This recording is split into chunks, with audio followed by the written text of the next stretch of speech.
Skyrock pour les militaires. Et nous lançons cette semaine avec un point sur les opérations menées par les troupes françaises dans le monde. Un détachement de 93 soldats français s'est rendu en Inde pour la 7e édition de l'exercice Shakti. Il s'agit d'un rendez-vous biannuel majeur du partenariat stratégique avec l'Inde dont la première édition a eu lieu en 2011. Cet exercice permet de développer les liens et la coopération entre les deux partenaires dans le but de contribuer ensemble à la stabilité régionale.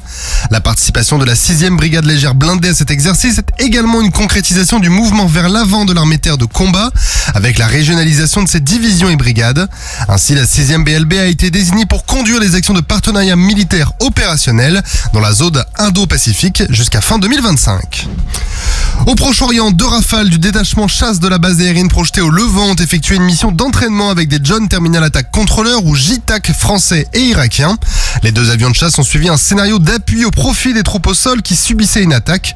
Les équipages de Rafale et les JTAC ont alors déroulé les procédures nécessaires pour mener une mission d'appui-feu.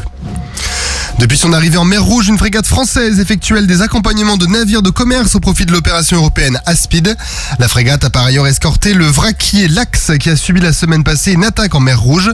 Par la suite, les démineurs issus des forces françaises stationnées à Djibouti ont contrôlé le navire pour écarter toute menace supplémentaire.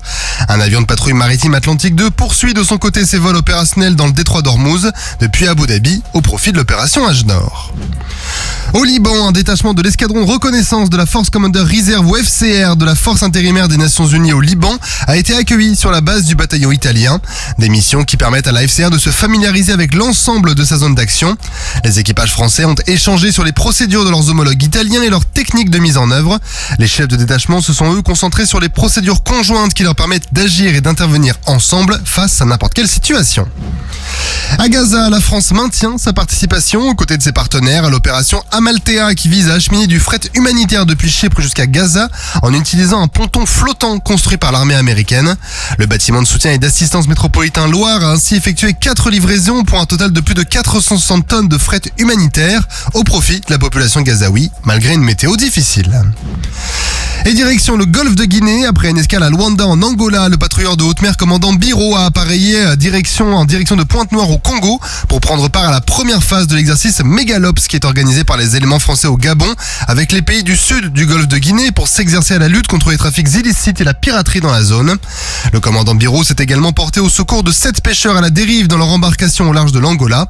L'équipage du patrouilleur de haute mer a repéré la pirogue en détresse au cours d'un vol de drone. L'embarcation a ensuite été remorquée par les Français avant d'être remise à une vedette angolaise. Les forces armées sénégalaises et les éléments français au Sénégal ont, elles, mené une séance de qualification commune à Tiaroy dans l'est du Sénégal et l'exercice aéroporté Gandéi dans la région du Lac Rose. Cet entraînement visait à qualifier 60 parachutistes sénégalais sur l'ensemble de parachutage du combattant. La semaine s'est conclue avec une phase tactique conjointe durant laquelle près de 300 sauts ont été réalisés. Dans l'Indo-Pacifique, la frégate multimission Bretagne a mené des actions de coopération avec l'Indonésie à l'occasion de son escale à Jakarta. Elle a ainsi procédé à un exercice de navigation conjointe avec le patrouilleur Krigolok dans l'armée marine indonésienne. Enfin, le groupe Jeanne d'Arc est arrivé la semaine dernière en escale à Callao au Pérou après un entraînement mené avec 2 frégates et 2 sous-marins de la marine péruvienne. Cette escale a notamment permis la visite de l'Information Fusion Centre de Lima, le centre de fusion de l'information maritime compétent pour l'ensemble de l'Amérique latine. Créé en 2019, il réunit 19 États, dont la France. Le groupement tactique embarqué est constitué de 2 pelotons du régiment d'infanterie chars de marine, d'une section du 2e régiment d'infanterie de marine, d'une section du 6e régiment du génie et d'une équipe d'observation d'artillerie du 11e régiment d'artillerie de marine, a quant à lui mené des exercices sur la base de l'infanterie de marine péruvienne à Ancon. Le groupe Jeanne d'Arc a ensuite repris son transit vers le canal de Panama. Sur terre, sur mer, comme dans les airs. Skyrock PLM, en équipe avec Cuneo, la mutuelle des forces armées.